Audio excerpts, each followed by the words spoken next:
Well, I'm John Moorhead. I am the host of the Multi-Faith Matters podcast, and I am privileged today to have as my special guest a colleague and co-worker. We work together on a project, and I'll talk about that in just a moment, Darryl Caterine.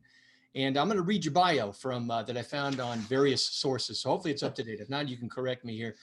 Darryl Caterine is a professor of religious studies at LeMoyne College. He is a historian of religions whose research focuses on the intersections of religion, culture, and politics in the U.S. and parts of Latin America. His areas of academic research include metaphysical, occult religions in America and religion and popular culture. He is the author and co-editor of several books, including an ethnography titled Haunted Ground, Journals Through a Paranormal America, which we're going to talk about today, which is really cool. And the volume that he and I co-edited together, The Paranormal and Popular Culture, a Postmodern Religious Landscape. And if folks are not listening but watching on YouTube, there's a little not so unabashed share and promotion of the volume there. So Darryl, welcome to the podcast. Thank you, John. It's really great to be here. Well, like you and I were talking before we started recording, and this is the first face-to-face we've had. We've had a ton of email exchanges as we co-edited the book. We had one phone call before we actually started the volume, but this is our first face-to-face. So it's cool to tackle an important topic and to actually be able to see you as we have the conversation. So I'm jazzed about it. Now, the background for our conversation is recently the U.S. government, the Pentagon, released a report on UFOs, or I think they're trying to use a new term now to make it less fringy, if you will, unidentified aerial phenomenon, UAP. So Yes. this podcast here is a part of a mini series that I'm doing in response to that. And I like to begin my conversations with people to get a little personal background. How in the world does an academic, a scholar working in the area of religions, come to develop a personal as well as academic interest in studying the paranormal? That is a great question, and there's more than one way to answer it. One of the ways I think that I got into this, I'll start with the academic part first, is you mentioned in the bio that a subset of my research interests focuses on Latino and Latin American religious phenomena. And once you get into that world, the miraculous, let's just call it that, the miraculous is a really big part of that religious landscape. So I was looking for something kind of analogous to that in the United States setting to study as a researcher. And it was what we call the paranormal that had the same kind of vibe, to what you get down in south of the border, say. On a more personal note, I guess I think that there's a heavy overlap between some of the paranormal stuff and what we might just call mysticism in the field of religion. And I would never be so pretentious as to identify myself as a mystic, but I do contemplative practices and such. So there's a kind of affinity there. And then the last thing I'll say is that when I was researching for my book that you mentioned, Haunted Ground, I went into Lilydale, which is a spiritualist community of mediums here in New York, which is where I'm presently located. I went into that community as a pretty agnostic, kind of secular trained academic. And I just started having a few experiences there that didn't comfortably fit. That's kind of a polite way of saying that I kind of like got my mind blown there. Right. Whatever was going on, it was not normal as far as I could tell. And so that really kind of shifted the way that I think about all of this material, including the UFO stuff. So Now how long has this been of interest to you? For me, I don't know what our relative ages are here. I'm a child. I grew up in the 1970s. okay. And so back then in pop culture, you had documentaries and pseudo documentaries on UFOs and the paranormal. It was in television programs. It was in horror films and science fiction. And the UFO phenomenon was all over the place. I remember, in fact, just recently, last night, I rewatched the story of the Betty and Barney Hill abduction case from the 1960s. And that was made into a TV movie in 1975. And so I have always had an interest, and I kind of set it aside years later with some more conservative religious commitments. But then I kind of revisited and thought, why is that? Why is it some religious phenomena, that's okay, that's orthodox, and others aren't? And so I kind of picked it up again and have made it an area of not only personal passion, but also academic interest. So for me, it's been quite some time since the 1970s. Has it been a long-term interest for you? I would have to say, well, first of all, I think we're pretty much of the same generation. I grew up during the 70s Right. and early 80s as well. Um, I'd have to say that for me, it's a little bit more recent than that. I tend to be very attracted to thinking about and studying things that are in my immediate area. So I think, for example, the interest in Latin American Latino stuff emerged from when I was in California as a graduate student and just looking around me.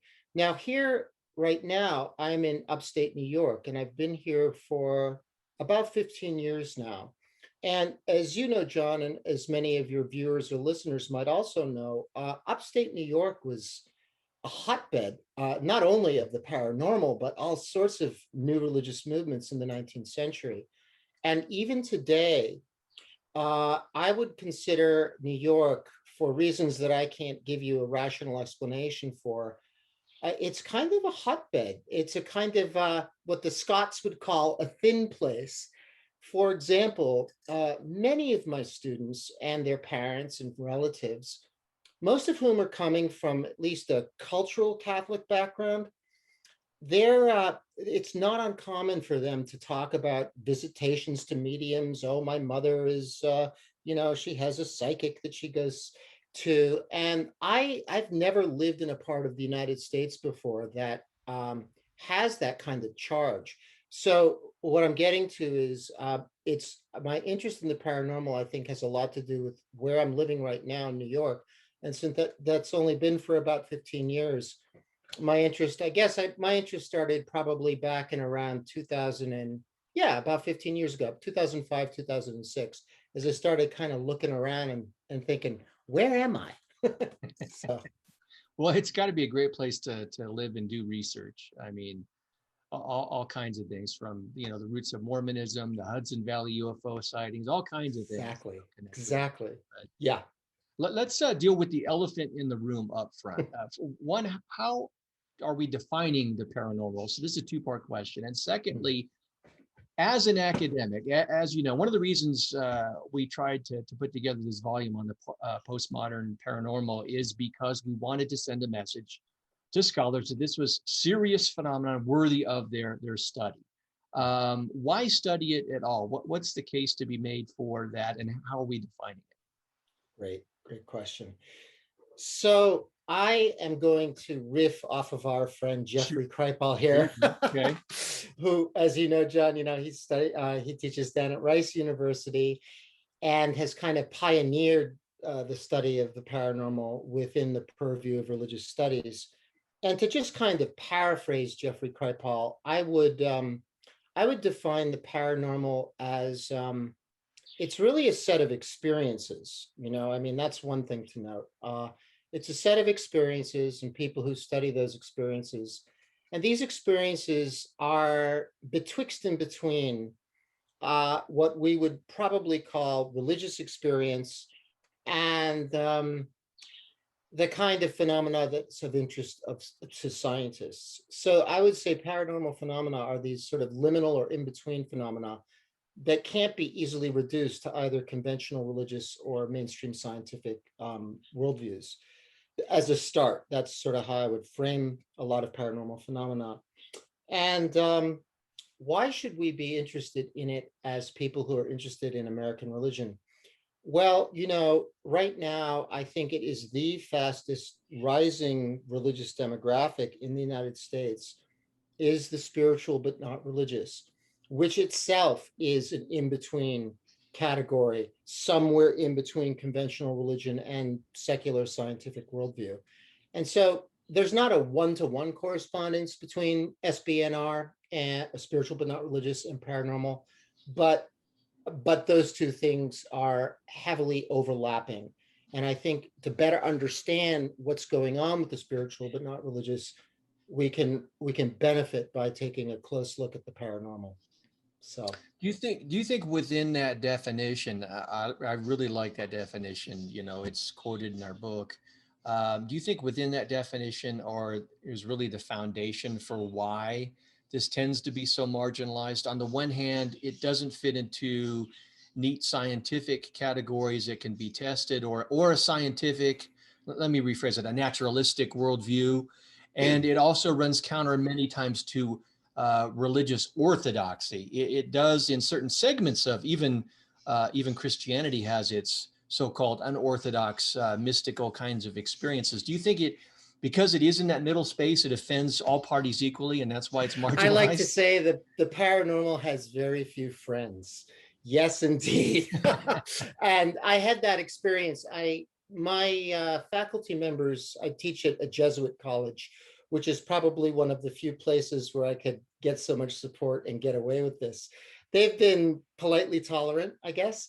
That said, I think, when I was doing PR for Haunted Ground, my first book, I hired an agent to connect me with various interviews and such. And I found myself unknowingly, I didn't realize one evening I was doing an interview with, I don't know if it was a conservative Christian radio program or if it was just a radio program somewhere down in the Bible Belt in the South. But immediately I found myself kind of in a defensive position. I was getting questions like, how could anybody who has any kind of background in rational studies, be looking at this? And it was really suspect. And I would say, this is just speculation, but I think it's true. I think if I were in a more secular public university, it would be more difficult to look at this. So yeah. And I just want to throw in, it's really not part of your question, but it's related, something about the sociology of knowledge. It's been interesting to me to kind of watch, as soon as there is a kind of social endorsement by the United States military that, okay, I'm talking now, thinking about UFOs, okay, now it's all right to think about this, everyone gets on the bandwagon. And before that time, everybody's kind of tiptoeing around. So I think there's something in there about, the sociology of knowledge, and to put it politely, herd mentality might be a blunter way of putting the case. So yeah, it was interesting to see with the there was speculation for weeks about this government report, what it was going to say or what it wasn't. Yeah. And it was interesting to see the immediate polarization Yes. between those who were debunking. Yes. Even before the report came out, I saw this one guy saying, well, this is probably this. And I thought, well, for me, I would hope that the United States government has people with his areas of expertise who've already taken those steps and ruled that out. But you have the debunkers on the one hand, Yes. and then you have what I call the true believers on the other hand, who immediately jump to, it must be flying saucers or something like that. So there's this polarization that's out there. Personally, I'm not too interested in having either of those poles. I'm more interested in, what does the continued popularity of the paranormal tell us about the human desire for transcendence and spirituality and meaning making and those kinds of things. Does that resonate at all with you and your research?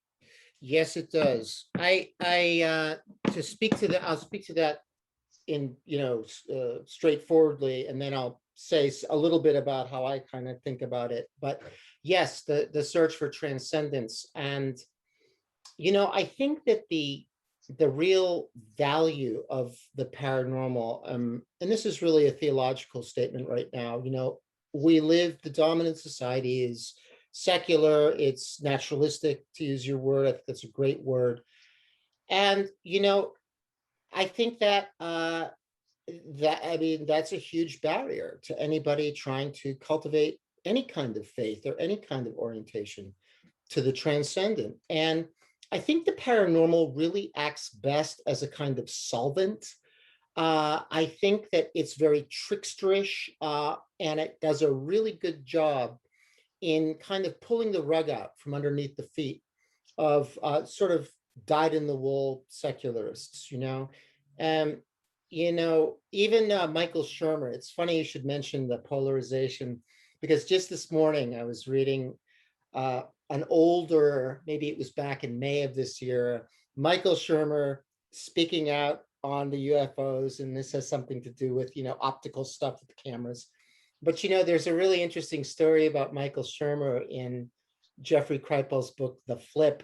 And just to kind of paraphrase, Michael Shermer, the arch secular skeptic, I think it was when he was getting married, and in preparation for his wedding, he was in a room somewhere with his fiance, and the radio suddenly turned itself on to Shermer's fiance's father's favorite song. Of course, the father had been dead for some time. And even Shermer, had to say something like, well, I don't really know what happened. And even if it was an electrical phenomenon, the fact that there was a meaningful coincidence with that particular song is something that I'm not going to try to, explain away. So I think, again, just to kind of wrap up there, the paranormal it's a trickster, and it pokes holes in this barrier of secular naturalistic materialism. So yeah, one of the surveys that I try and keep on top of as they release new versions of it, the Chapman University Survey of American Fears, which is fascinating because they include a segment on the paranormal. And the most recent one that I saw was from that I downloaded was from 2018, and it listed different percentages of paranormal phenomena and people who in America who adhere to this. 58%, the highest number, are but people believe that places are haunted by spirits. 57% advanced civilizations of the past, like Atlantis and that kind of thing. 41% believe aliens have visited Earth in the ancient past. 35% aliens have come to Earth in modern times, and so goes on to cryptoids and various things like that. So this is and as I've kept track of this survey there, the numbers either remain steady or they continue to rise. Now, you mentioned Michael Shermer in your last comment. He did an article, I don't remember where it was, but it was fascinating. As a skeptic, he opined that perhaps the possibility of alien civilizations, or the belief in advanced alien civilizations, can function for skeptics like God does for religious people. So it would seem that even a noted skeptic like Shermer recognizes that human beings have a desire for transcendence.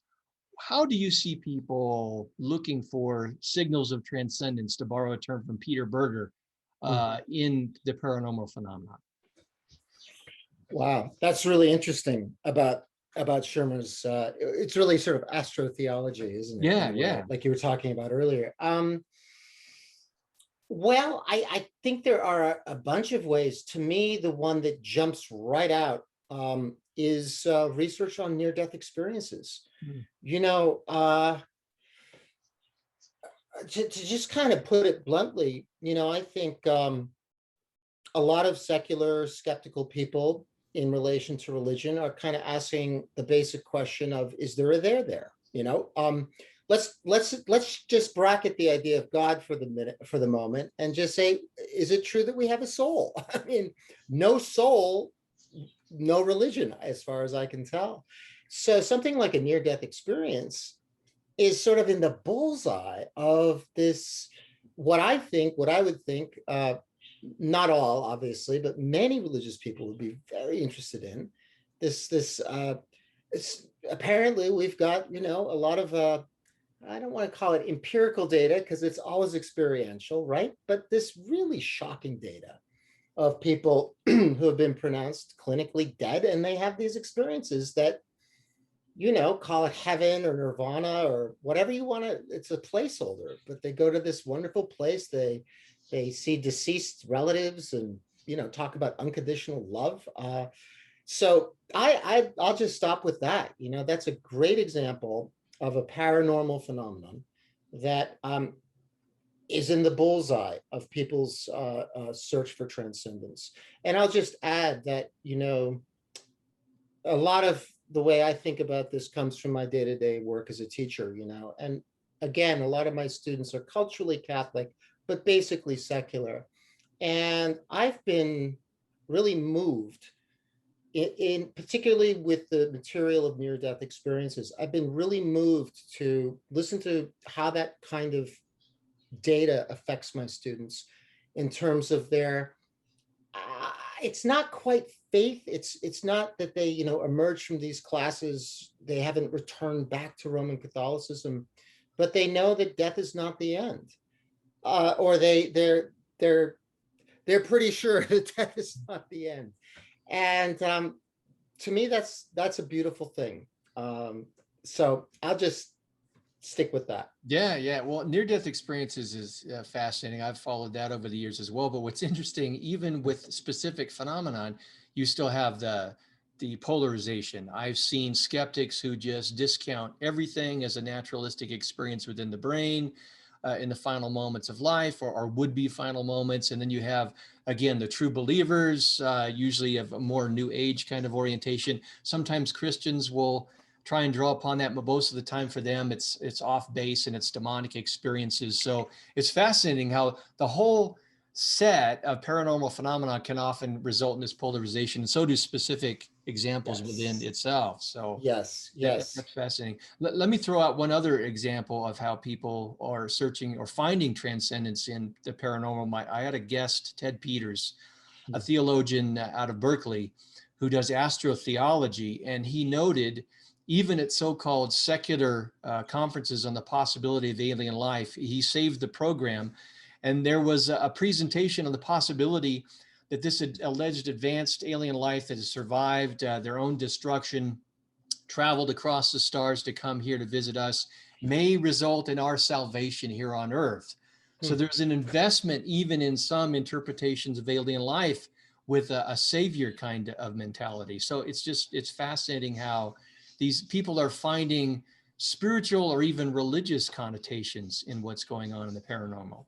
Oh, that's fascinating. And if I could just throw it Yeah. in, John, I said I was just going to note how at this point in my research where I stand vis-a-vis the UFO stuff, and I'm increasingly persuaded by the so-called ultra-terrestrial hypothesis Hmm.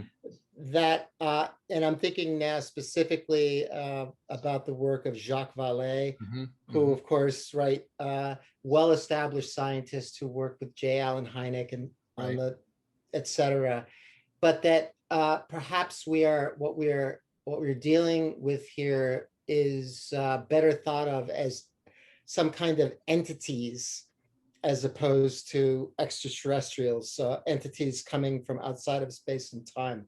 If that's the case, just taking that hypothesis on face value, that immediately gets into the area. And here's a kind of, gesture to maybe some of the religious conservatives, what might in the old days have been called demonology, or perhaps and or angelology. You know, discernment. I don't think we're at a point now with this where we can even talk about discernment, but that would be right again in the bullseye of what could be more religious than angels and demons, if that in fact is what they are. Yeah, Vallee's work is fascinating, and he certainly Absolutely. problematizes the what I think he's called the nuts and bolts spaceship hypothesis, the ETH, extraterrestrial hypothesis, which is kind of the go-to thing. Well, if UFOs are real, what they Yes. mean by real is it must be extraterrestrial visitors. But he points out, he's got these fascinating little charts, the wide variety of depictions of spacecraft, of aliens. So we've either got, if alien visitation is possible, it would probably be very rare given all the dynamics involved. But we've got this cosmopolitan phenomenon going on with its diversity. So if you're going to come up, have the ET hypothesis, you've got to account for the kinds of things that Vallée is pointing out. So I highly recommend his work. You mentioned in a prior email a book of his that you had read that Oh, was starting to change your mind. You want to talk a little bit about that? yeah. I just finished his book Trinity, which is basically, it centers around the sighting of two Hispano boys in New Mexico, uh, who, when interviewed, are now, obviously or I shouldn't say obviously, but are now fully grown men. This happened in 1945. Oh, wow. 30 miles away from where they detonated the first atomic bomb at White Sands in New Mexico. And so Vallée thinks this is very important for two reasons. First, that it pushes the date of modern UFO sightings back from, it's usually dated right from Kenneth Arnold's 1947, back 2 years. But even more importantly, it links it explicitly with the detonation of these atomic bombs. So there's a kind of, he doesn't really go into that, more by way of allusion, that we've somehow, upset a balance or attracted the attention or woken up something. So yeah, it's called Trinity. I forget who the co-author is. The co-author is an Italian ufologist who conducted extensive interviews with these two men. And what they saw was it was about, I think, 30 days after the detonation of the test bomb. And they lived on a ranch out in rural New Mexico, and they were out in the backcountry on their horses. And they're both children now, maybe 7 or 8 or something like this. And they saw some smoke, coming up from an arroyo, and they went over. And when the smoke cleared, there was, according to their testimony, there was an egg-shaped craft, and these humanoid beings, short, maybe around 5 feet tall, in coveralls, and they were kind of gliding around the object, and they were kind of emitting this screeching noise that one of the witnesses described as like, the noise that a rabbit makes when it's scared. And so that's what they saw. And then this is very interesting, I think. We're always talking about who knows what, and is there a conspiracy? Well, Vallée points out that this whole area was actually under the purview of the Atomic Energy Commission, not the conventional military, because so they have their own. I don't know about this, but apparently they've got their own kind of authority and purview. They came in almost immediately because their radars picked up on an object, and they just, this is before flying saucer was even a word. This was before the extraterrestrial hypothesis was even a paradigm. So there was just this thing that shouldn't have been there. And according to these witnesses, the AEC built a paved road into this area of the ranch, and eventually sent the semi in with a crane, put this egg-shaped object on the back of a truck, and the soldiers who were doing all this grunt work, again, as far as they were concerned, this was just some weird craft, so they'd like take a lunch break and leave this place deserted. So these two little boys went up to the truck, and one of them actually went underneath the tarp on the semi and went inside of this thing, this craft. There was nothing, there was either nothing in it or it had been gutted out by that time, with the exception of one aluminum kind of lever that looks suspiciously like an Earth manufactured lever. But anyway, and then it was hauled away.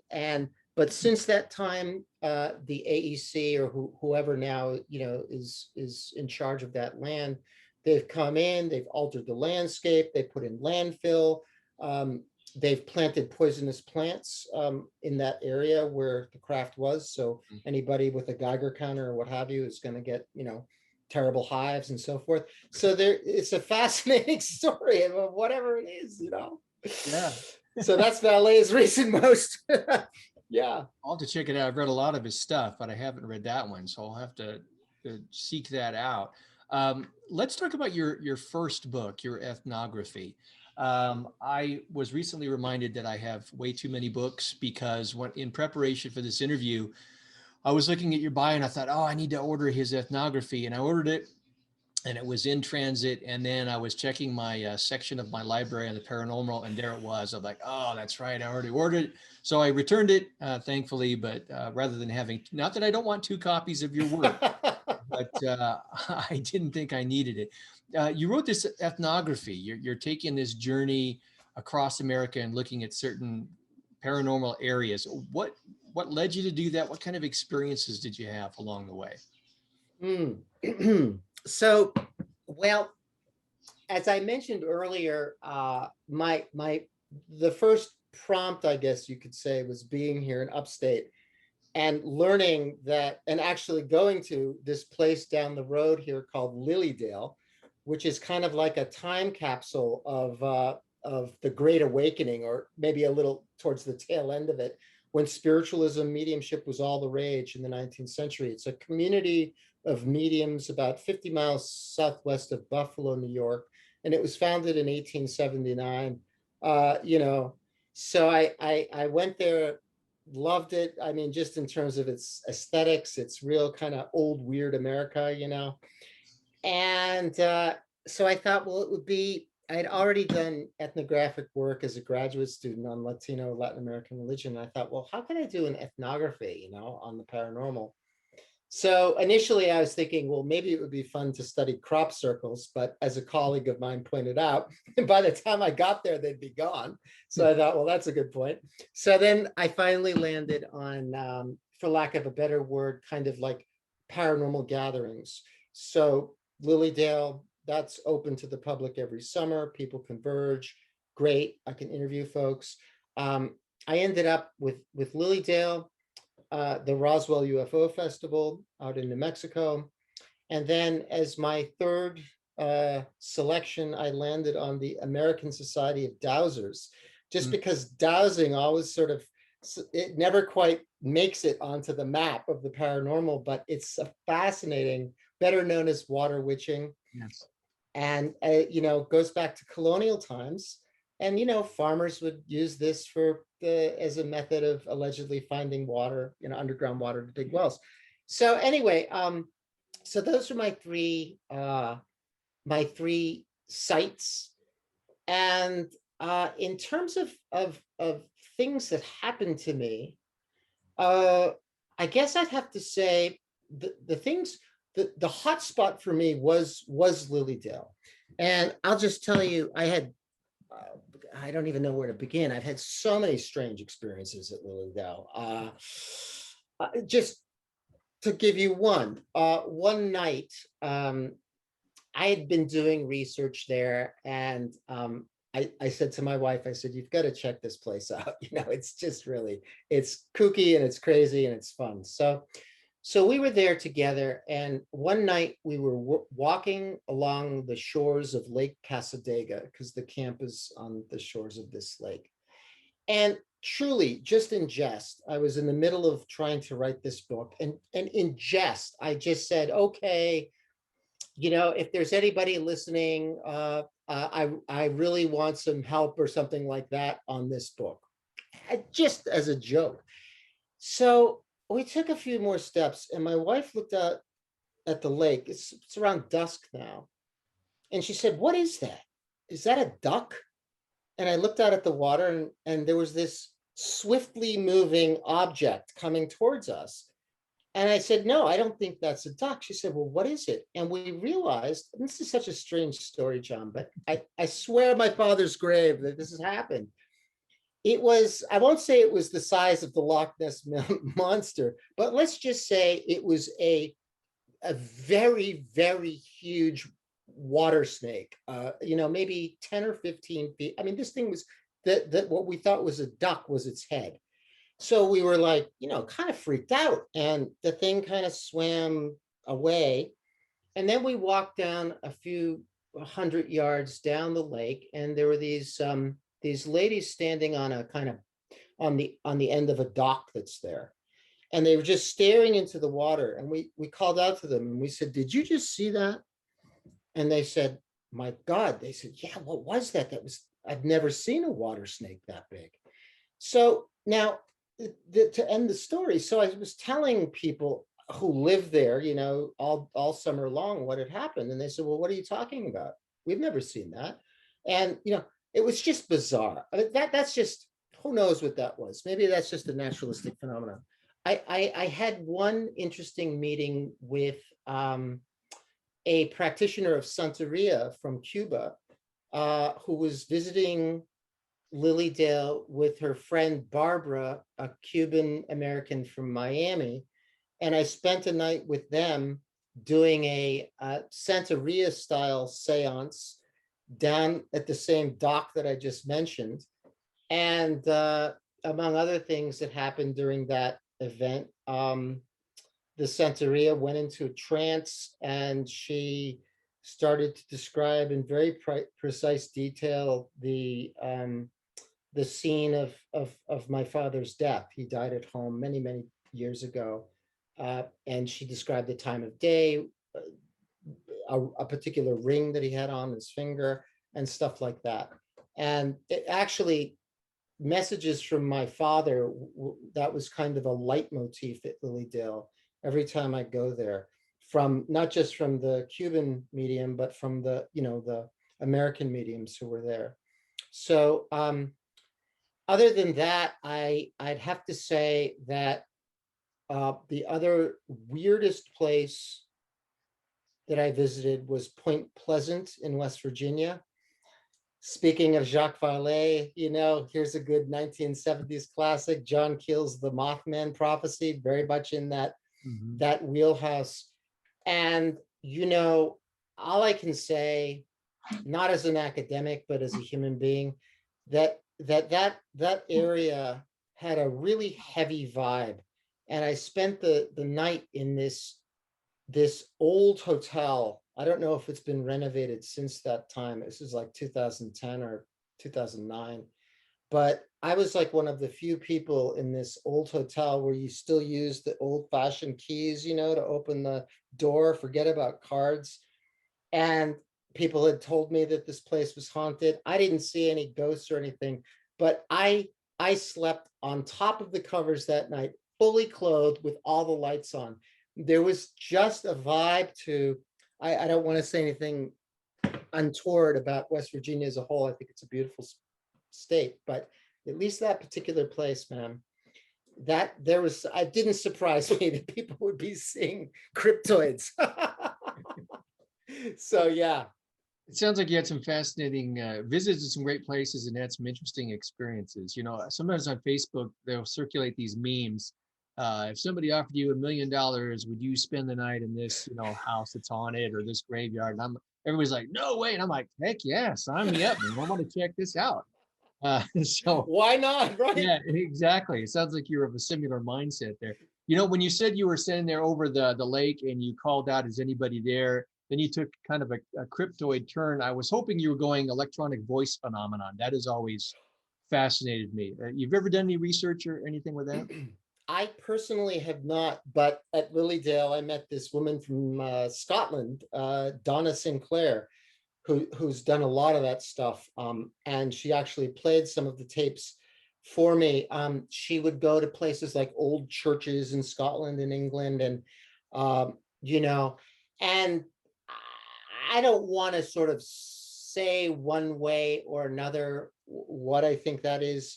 I don't know enough about audio technology, but certainly some of the things she played for me were a little creepy, kind of gruff voices and this kind of thing. I myself haven't done any EVP work or really that much extensive research, but I recently actually reread the Mothman Prophecies, and I think Keel, you could say whatever you want about Keel, but he's a great writer and an interesting thinker. And I'm let me just say this. I find this sort of paradigm of energy, that these things are a lot of the paranormal phenomena may be manifestations of energy that's there all the time, but we just don't pick up on because we are limited to a very specific perceptual bandwidth, just as human creatures. I mean, we know animals can see infrared light. We know that, or ultraviolet light. We know that our perception of reality is bound and limited in certain ways. So when you approach it that way, and I guess I'm thinking about EVP, like, why couldn't there be, I don't know what to call them, energetic resonances or something like that, that are just sort of there as a matter of course. but we don't hear them. And then when we do, we kind of get all up in arms and come up with all these theories, but maybe it's just part of what, Kripal would call not the supernatural, but two words, the supernatural. Maybe this is a dimension of our cosmos that we're just not tuned into Yeah. most of the time. Who knows? There's so many fascinating phenomena out there. I mean, Really are. I think the name of the book is Phone Calls from the Dead. I don't know if you've seen I that.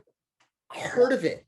I did post on one of my other blogs, Theo Fantastique, on this when that came out, and that's just fascinating. And not only because of the phenomenon itself, but also because I grew up in the 1970s with the Twilight Zone, and there was a great episode of a elderly woman who keeps getting this call in the middle of the night when they discover the phone lines are down, and it turns out to be from a deceased boyfriend reaching out posthumously. So, I mean, that's fascinating. Did you have a comment on that? Or? Oh, yes, actually, I'm thinking of the story. And again, this is, if you live in upstate New York, you really don't have to travel very far. This is a colleague of mine, actually, at the college that I teach. And anyway, an acquaintance of hers, this is like the pretext to a great horror story. So I could just say this, an acquaintance of hers, her father passed away, and I believe they buried him with his cell phone. I think that's the pretext. I think this is or if not that, then after he was dead, I don't know, he obviously didn't use the cell phone anymore. And anyway, his daughter started getting these phone calls from the cell phone, and yeah, she'd pick up the phone. Hello, nothing there. I myself, actually, now that I'm talking about this, I myself actually had an experience when I was in California. This is years ago, and a very dear friend of mine, this older woman, she's in her 80s. She passed away, and I was at a retreat center at the time, and I was grieving, and I think at one point, maybe, I don't know if I prayed or just sort of called her name or something, and there was an old-fashioned, on the hook telephone in my room, and at that very moment, the telephone rang, and I remember I hadn't been drinking, I mean, and I picked up the phone, hello, and there was nothing on the line. So what do you do with that? It was a meaningful coincidence, right? It was a synchronicity. But I've heard a lot of stories like that, or read a lot of stories like that. And back to this energy thing, yeah, whatever's going on seems to like electricity. Well, for those who are watching and listening, this is what happens when you get two of the X-Files molders together. They start swapping experience stories and little tidbits of information here. We'll include a link to your book, your ethnography, in the program notes, as well as the volume that you and I worked on together. I want to encourage folks to check both of them out. Let's switch gears to the volume that we worked on together. Yes. Yes. You reached out to me through, I think, our fellow colleague, Joseph Laycock, who's a professor of religious studies. He has been willing to go there and do some great research and scholarly work on the paranormal. In fact, there was a whole issue of the journal that he edits, Nova Religio, devoted to the paranormal. What was it that led you to try and put together this anthology of different academic papers exploring facets of the paranormal? Yeah. Well, actually, what happened, John, was I have a good friend who lives out in California, in Hollywood, West Hollywood, and he basically he writes shows for a living, or he pitches shows for a living. And I actually met him in graduate school. He was an undergraduate at the time, but he was a religious studies major. So he's gone on to work in media, but he's very interested in subjects that pertain to religion. So he and I had been talking. It was really inspired by him initially. He said, wouldn't it be a great kind of thing to just trace out the paranormal in popular culture? So we've been talking about that for a few months, I guess, and it quickly became clear that the kind of book that he was envisioning was not the kind of book that I would write as an academic. So the next step then was to sort of, I had that idea, or I guess I should say I'd been given that idea, really, and was looking for someone out in the world there, John, who would be crazy enough to, team up with some stranger and talk about the paranormal and popular culture. And your name very quickly came up. Oh, And good. yeah, and so obviously I've reached out to you, and that was history in the making. So That's right. There you go. that's yeah. Well, again, as we said in the beginning of the conversation here, one of the things we wanted to try and do with the volume was to send a message to the academic community that the paranormal is something that deserves to be taken seriously and studied. Do you, not that our book is going to, shake up the academic world, Yeah. but do you think has your experience been, as you went into fellow academics and received feedback on the book, do you think it's still pretty much considered a fringe phenomenon, especially in something like religious studies? Unfortunately, I'd have to say yes. I think that the I, like I was saying before, I maybe you can help me here. I know there's some sort of sociological term for this, but the boundaries, right, of what constitutes academic orthodoxy and academic heresy, those boundaries are pretty well drawn out. And unless there's something like suddenly the military says it's okay to think about UFOs now, those boundaries aren't going to change. Although, immediately on the heels of that last sentence, I did have a colleague in my department at LeMoyne. She's a internationally renowned New Testament scholar, and one of the few people who just was so supportive, genuinely supportive of my work. She just thought it was great.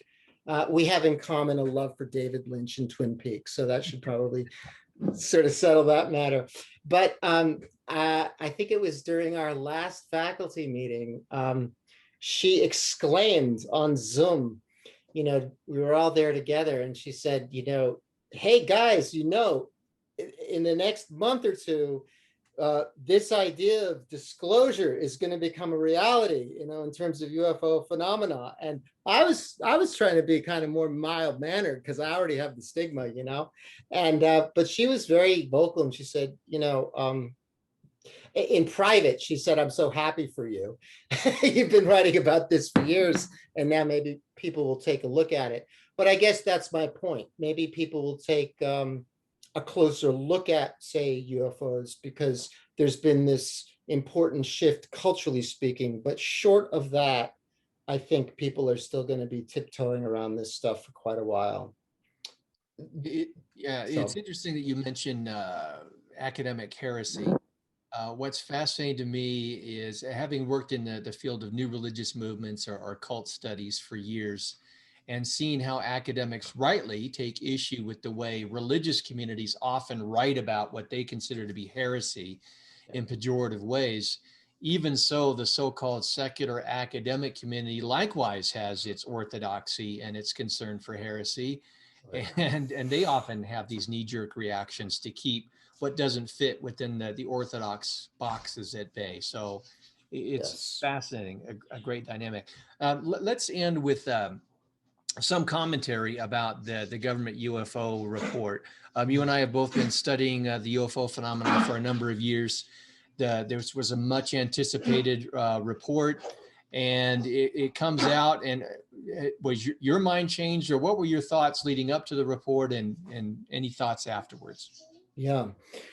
Well, I have to say I was pretty surprised. First of all, I mean, it was just such a kind of 180-degree turn, all right, from what had been going on before.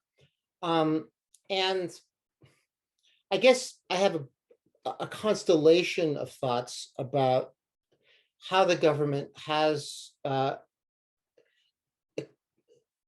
covered, well, I don't want to say covered up, but really made fun of, or debunked UFO sightings. And this goes back to the Robertson report, I think, of 1952 or 1953. It was a concerted decision by, I think it was this CIA that, this UFO craze could be used by enemies, as part of psychological warfare. So the best thing to do is just to make fun of it. I really think that that's played a role in the crisis that we're now in as Americans, in terms of, whose news do we believe, what's fake news, what's real news, because we have this history of disinformation behind us. And I'm not saying that's the only cause, obviously, but I think it doesn't really help when you're telling people who are having these profound experiences that they're really not having those experiences. I mean, that's bizarre. So I'm glad they did it. I think probably there will be, like I'm saying, more about sort of the herd mentality. Okay, now it's going to be okay to talk about UFOs. And I think what's the most interesting thing to me, and I'm really pleased that the military said this, was they didn't say that these are extraterrestrials. They simply said, we don't know what these are. And, I think, as far as I can tell, anybody who's really delved seriously into the paranormal world, that's usually the conclusion that they come up with. And this goes back to this idea, and it's Kripal's as well, that the paranormal is best seen as a solvent. It's what we don't know, as opposed to what we can definitely declare. And then I was reading an op-ed. I can't remember the author, but I believe it was the author of American Cosmic, and I'm blanking on her name. But in any case, her point was that there's a lot at stake practically right now in terms of how we do narrate the UFO phenomenon, because we could easily say, okay, this is a threat to our national defense, which means then we would have a compelling reason to, inflate the military budget. And I forget what the other option was, but her point was that we're living in a time right now where the narrative is kind of up for grabs, and that has very real life implications for government policy. So yeah. Yeah, I will give the government credit for releasing a report saying that something is getting into our military bases, next to our military war machines, and we have no idea what it is. That kind of thing, which is a very frightening admission for the last supposed superpower to make. Exactly. In that regard. So I'll give them credit for that. I don't know that it changes the complexion of the UFO debate, No. but it does create kind of a wider context, like you said, for, I don't know if plausibility is giving too much, but some possibilities Yeah. that are there for folks to consider it. And I've seen more and more stuff in my news feed in mainstream media now about the UFO phenomenon. So I'll take it. It's good stuff. Definitely. Any other closing thoughts you might have, my friend? This has been a heck of a good time for me. Hopefully it's been a good time for you. Well, no, that's just what I was going to say, John. Like you mentioned in the beginning, this is the first time I think I've actually seen you face to face, and it's just a very rare thing. I think this will be my comment. It's rare to find someone like yourself who is both open to this and also critically minded. And I think this conversation models, this really great third possibility that can exist in between, like you were saying, true believers and 100% agnostic skeptics. So thank you. My pleasure. And who knows? I'm hoping this is well received. I do get the occasional private inquiries, not public ones, because people are embarrassed. Hey, can you come do a private Zoom conversation and talk about this particular topic? So hopefully having this public conversation and the way that we've done it will open some doors. And if this phenomenon continues, or other things come in the news related to the work that we've done, I would love to have you come back. It's been awesome. Oh, thank you very much, John. And same here. And I would love that. Thank you. Well, this is the podcast from Multi-Faith Matters. I'm the host, John Moorhead. Again, my guest today has been Darryl Caterine, and you will find links to two of his books in the podcast notes. One is very affordable. The other one's a little academic, and you might want to go through university interlibrary loan, but it's certainly worth checking out. So I want to thank, again, my guest, and thank the viewers and the listeners. Until the next episode.